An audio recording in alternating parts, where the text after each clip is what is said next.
Hello class 11th, welcome back to our channel Shikshak Junction. क्योंकि अब नहीं तो कब।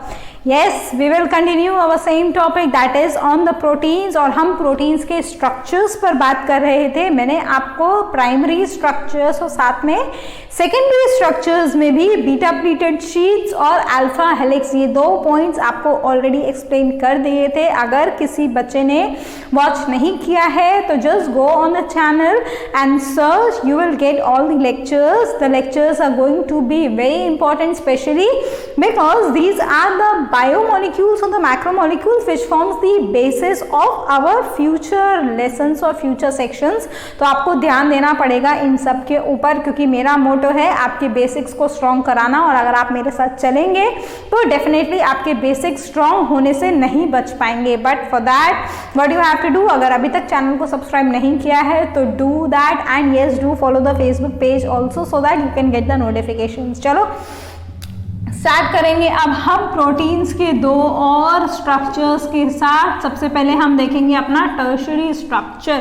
देखो, जो हमने अपना सेकेंडरी स्ट्रक्चर डिस्कस किया था अल्फा हेलिक्स और बीटा शीट्स, उसमें हमने देखा था कि कैसे हमारा जो प्राइमरी स्ट्रक्चर है वो फोल्ड हो रहा है या फिर बॉन्ड्स बना रहा है in order to get a desired folded structure. अब इस टर्शरी स्ट्रक्चर में what the proteins are align, the proteins are in the 3D arrangement. जो हमारी पॉलीपेप्टाइड चेन्स हैं वो अब 3D अरेंजमेंट में ऑर्गेनाइज होंगी and then you will get the tertiary structure of proteins. अब इस 3D अरेंजमेंट में प्रोटीन्स के बहुत सारे तरीके के अलग अलग बॉन्ड्स मेजर रोल प्ले करेंगे। वहां पर हमने हाइड्रोजन बॉन्ड्स मेन बॉन्ड देखा था, है ना। उसके अलावा किसी और बॉन्ड की बात मैंने नहीं की थी आपसे। But in order to maintain this tertiary structure several bonds take part. And what are these bonds, actually वो वीक इंटरैक्शंस भी आप बोल सकते हैं उन बॉन्ड्स को। और बहुत सारे तरीके के इंटरैक्शंस होते हैं जिसमें बहुत इंपॉर्टेंट रोल प्ले करते हैं सारे के सारे ही। एक्चुअली में सबसे पहला आएगा हमारा डाइसल्फाइड लिंकेज, ठीक है। डाइसल्फाइड लिंकेज भी बोलते हैं, डाइसल्फाइड ब्रिज भी बोलते हैं। दो सल्फर बॉन्ड, अब जब हमने अमीनो एसिड डिस्कस किए थे तब मैंने आपको बताया था ये कुछ अमीनो एसिड में सल्फर भी प्रेजेंट होता है, जैसे हो गया हमारा मेथियोनिन, सिस्टीन, ठीक है। तो उन सारे बॉन्ड्स के बीच में डाइसल्फाइड ब्रिज बनेगा। उसके अलावा और बहुत सारे जो बॉन्ड्स बनेंगे वो होता है, एक होता है हमारा hydrophobic interactions. Again very important role play करता है hydrophobic interaction, because when you have the non polar R groups, और उन आर ग्रुप्स का मतलब हमारी साइड चेन, आपको मैं बता चुकी हूँ क्या होता है वो नॉन पोलर आर ग्रुप्स जब आपस में इंटरैक्ट करते हैं तो ऑब्वियस ही बात है हाइड्रोजन बॉन्ड नहीं बना सकते, क्योंकि पोलैरिटी नहीं है। हाइड्रोजन बॉन्ड का फॉर्मेशन का तरीका आप सबको याद होना चाहिए। अगर याद नहीं है तो मेरे को बता दीजिए, I will let you know in the upcoming sessions, या फिर if you want notes also I will provide you with that notes. बहुत सारे बच्चे आजकल मेरे से नोट्स ले रहे हैं और मैं प्रोवाइड भी करा रही हूँ। तो similarly I have the notes for all the chapters and those are my personalised notes which I am sharing to you so that you can have a benefit of how the things goes on। तो hydrophobic interactions हो गए हमारे वो non polar R groups या side chains के साथ में। उसके अलावा हाइड्रोजन बॉन्ड तो रहेगा ही रहेगा, वो उसका एक अलग ही इंपॉर्टेंट रोल चलता है। उसकी बात हम मतलब ऐसे ही बोलते हैं ना, कुछ चीज़ें इतनी इंपॉर्टेंट होती हैं कि शब्दों में नहीं बता सकते। हाइड्रोजन बॉन्ड के साथ भी प्रोटीन्स के केस में वैसा ही है। तो ये कुछ इंटरैक्शंस होते हैं जो प्रोटीन के टर्शरी स्ट्रक्चर को मेंटेन करने में मदद करते हैं। अब जैसा हमने सेकेंडरी स्ट्रक्चर में अल्फा हेलिक्स और बीटा शीट देखे थे, ठीक उसी तरीके से यहाँ पर भी टर्शरी स्ट्रक्चर में मतलब 3D अरेंजमेंट में बेसिकली दो प्रोटीन जो होते हैं उनके स्ट्रक्चर्स देखे जाते हैं। ये जो बॉन्ड्स हैं ये अलाउ करते हैं प्रोटीन्स को दो फॉर्म में एग्जिस्ट करने के लिए। वो दो फॉर्म्स कौन सी हैं? फाइब्रस प्रोटीन्स और ग्लोब्यूलर प्रोटीन्स। अब नाम से ही बहुत कुछ समझ में आ रहा है ना, फाइब्रस और ग्लोब्यूलर। फाइब्रस में फाइबर लाइक स्ट्रक्चर्स होंगे, ग्लोब्यूलर में ऑब्वियसली स्फेरिकल शेप प्रोटीन होगा। अगर मैं आपको एग्जांपल दूं तो बहुत अच्छे से चीज़ें समझ में आ जाएंगी। जैसे फाइब्रस प्रोटीन का एग्जांपल है हमारा अल्फा केराटिन। अल्फा लिखो नहीं लिखो आपकी मर्जी है। केराटिन, ये जो हमारे हेयर में, नेल्स में, ठीक है, इन सब में जो प्रोटीन प्रेजेंट होता है केराटिन प्रोटीन होता है। आपने एडवर्टीजमेंट भी विजिट किए होंगे, स्पेशली शैम्पूज के जो एडवर्टीजमेंट आते हैं आपके टेलीविजन में या फिर सोशल मीडिया पर, वहाँ पे आपने इस केराटिन का एक इंपॉर्टेंट रोल देखा होगा। शैम्पूज भी आजकल एनरिच होके आने लगे हैं केराटिन के, है ना। तो वहाँ पर होता है ये केराटिन प्रोटीन। फाइब्रस प्रोटीन होता है, 3D अरेंजमेंट होता है उस प्रोटीन का, इसीलिए इसको टर्शरी स्ट्रक्चर के अंदर इंक्लूड किया गया है। उसके अलावा एक और इंपॉर्टेंट प्रोटीन होता है कोलाजन, वो भी यहीं पर इंपॉर्टेंट रोल प्ले करता है और फाइब्रस प्रोटीन के अंदर ही आता है। उसके अलावा अगर मैं आपको ग्लोबुलर प्रोटीन के कुछ एग्जाम्पल बताऊं तो ग्लोबुलर प्रोटीन में आएंगे हमारे इम्यूनोग्लोब्युलिन्स, ये IgS इम्यूनोग्लोब्युलिन्स है, ठीक है। उसके अलावा आएंगे हमारे कुछ पेप्टाइड हार्मोन्स जो इसके अंदर इंक्लूड होते हैं। हार्मोन्स का अलग अलग कैटेगरी होती है। स्टेरॉयडल हार्मोन हमने देखे थे कार्बोहाइड्रेट्स के केस में। कुछ हार्मोन्स हमारे पेप्टाइडल भी होते हैं, वो आएंगे हमारे यहाँ पर। उसके अलावा आएंगी हमारी enzymes, yes that again a very important role play करती हैं एंजाइम्स हमारी बॉडी के अंदर। तो these all are included under the category of this globular protein. Globular नाम से ही क्लियर हो रहा है, स्फेरिकल शेप के प्रोटीन होंगे हमारे ये, ठीक है। ये तो हो गए दो स्ट्रक्चर। अच्छा, जो एक कॉमन बात आपको इस टर्शरी स्ट्रक्चर के केस में याद रखनी है वो ये है कि जब प्रोटीन का टर्शरी स्ट्रक्चर मतलब 3D अरेंजमेंट होगा हमारा, तो क्या होगा, हमारे जो नॉन पोलर R ग्रुप्स होंगे ना, नॉन पोलर R ग्रुप्स का मतलब है वो हाइड्रोफोबिक नेचर के हैं। तो ये जो नॉन पोलर R ग्रुप्स होते हैं ये प्रोटीन के अंदर की साइड रहते हैं। देखो, जब प्रोटीन हमारा फोल्ड कर रहा है तो ऑब्वियसली जो R ग्रुप्स होंगे उनको अंदर या बाहर रहना पड़ेगा डिपेंडिंग अपॉन देयर नेचर। अब ये नॉन पोलर है R ग्रुप्स, इसका मतलब हाइड्रोफोबिक नेचर का है। और हमें पता है हमारा सेल का नेचर कैसा होता है, हाइड्रोफिलिक। सेल का जो साइटोप्लाज्म है उसका मेजर कॉन्स्टिट्यूएंट होता है हमारा वाटर। तो अब अगर ये R ग्रुप बाहर रहेंगे तो इंटरैक्ट नहीं कर पाएंगे, तो इसीलिए इन R ग्रुप्स ने अपने आप को ऐसा एडजस्ट किया है कि दीज आर, कुछ चीजें अनअवॉइडेबल होती हैं जैसे जो अभी आपने आवाज सुनी, ठीक, तो वो R ग्रुप्स जो हैं हाइड्रोफोबिक होने की वजह से इंटीरियर के साइड में अरेंज होते हैं। कॉमन है बट याद रखने वाली बात है। ऑल्दो आप इसको कॉमन सेंस से भी रिलेट कर सकते हैं, but still you have to make a note of this particular thing. उसके अलावा अगर हम जैसे नॉन पोलर R ग्रुप की हमने बात करी, उसी तरीके से अगर हम पोलर R ग्रुप जो हाइड्रोफिलिक नेचर का होगा, अब आप खुद लगा पाएंगे कि क्या कहाँ पर होगा, वो बताओ जरा कहाँ पर होगा। यस आई नो, सबने लिख लिया होगा, वो आउटर साइड की तरफ होगा हमारे प्रोटीन में, क्योंकि हाइड्रोफिलिक नेचर का होता है इसलिए।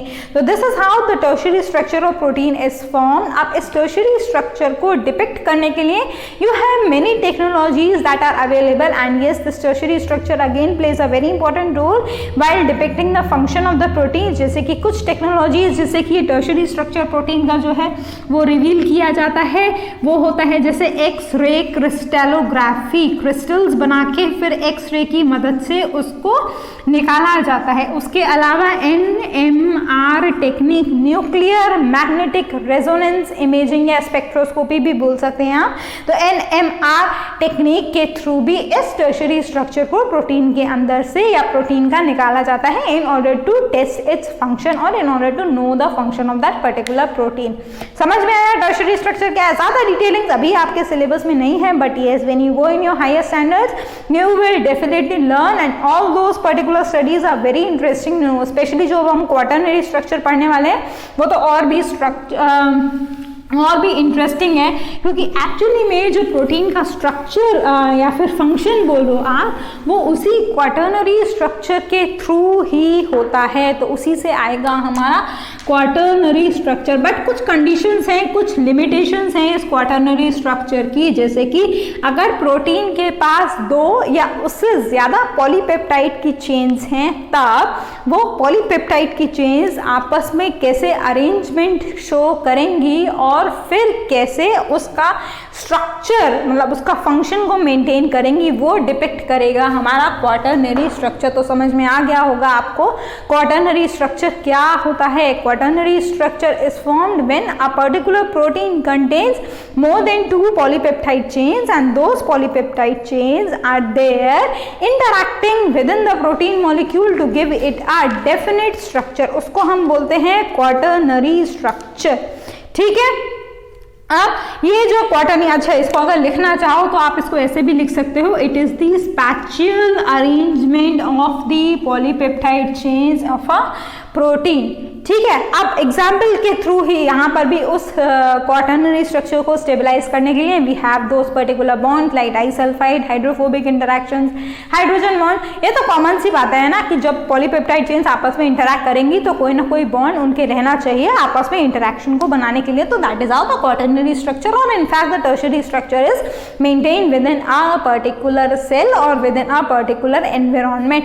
अब अगर मैं आपको एक एग्जाम्पल बताऊं इस क्वाटरनरी स्ट्रक्चर का, बहुत फेमस एग्जाम्पल है जिसको आप पढ़ेंगे, अभी नहीं पढ़ेंगे आगे जाकर पढ़ेंगे, लेकिन हाँ आपने उसका फंक्शन पढ़ा है पहले भी। ये शॉर्ट फॉर्म से ही समझ में आ गया होगा वैसे तो बहुत सारे बच्चों को, but still I am just writing the full form. Haemoglobin, हम सब ने कहीं ना कहीं इस हीमोग्लोबिन के रोल के बारे में, उसका एक वाइटल रोल है हमारी बॉडी के अंदर, उसके बारे में पढ़ा है।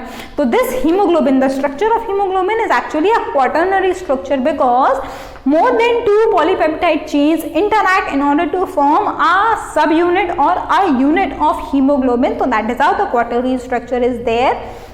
Depending upon the number of, again देखो जब भी दो या दो से ज्यादा चेन्स की हम बात करते हैं तो वो कैसे इंटरैक्ट हो रही हैं या फिर कितने नंबर्स हैं उसके बेसिस पर उसके नाम हो जाते हैं। जैसे कि अगर 2 पॉलीपेप्टाइड चेन इंटरैक्ट कर रही हैं तो डाइमेरिक हो गया, 3 है तो ट्राइमेरिक हो गया। तो ऑन द बेसिस ऑफ वो प्रीफिक्सेस आपको अभी तक याद हो गए होंगे, नहीं याद हुए हैं तो याद कर लीजिए, वैसे बार बार पढ़ोगे तो अपने आप याद होते जाएंगे, है ना। क्वाटरनरी है, डाइमेरिक है, ये सारी चीजें आपको याद होनी चाहिए। तो ये इसके अलावा हीमोग्लोबिन के अलावा एक और जो हमारी ही बॉडी के अंदर present, again sound which we can not omit, ठीक। तो हीमोग्लोबिन के अलावा एक और प्रोटीन है जिसको हम बोलते हैं myoglobin, again a circulatory protein, वो भी एक क्वाटरनरी स्ट्रक्चर है क्योंकि 2 पॉलीपेप्टाइड की यूनिट्स ज्वाइन करती हैं हीमोग्लोबिन में। You have 4 polypeptide units which in fact join and they lead to the structure and ultimately the function of that particular protein.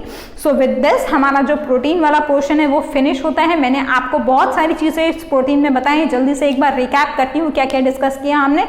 सबसे पहले अमीनो एसिड्स देखे थे, 20 अमीनो एसिड्स के स्ट्रक्चर देखे थे name wise, non polar, aliphatic, polar, उसके बाद हमारे एरोमेटिक अमीनो एसिड, सबके एक एक करके स्ट्रक्चर देखे। उसके बाद I have explain you about the structure of protein, और स्ट्रक्चर में भी हमने लेवल वाइज डिस्कस किया, प्राइमरी स्ट्रक्चर क्या होता है, फिर सेकेंडरी, उसके बाद टर्शरी, और अब क्वाटरनरी के साथ हमारा जो प्रोटीन वाला पोर्शन है वो फिनिश होता है।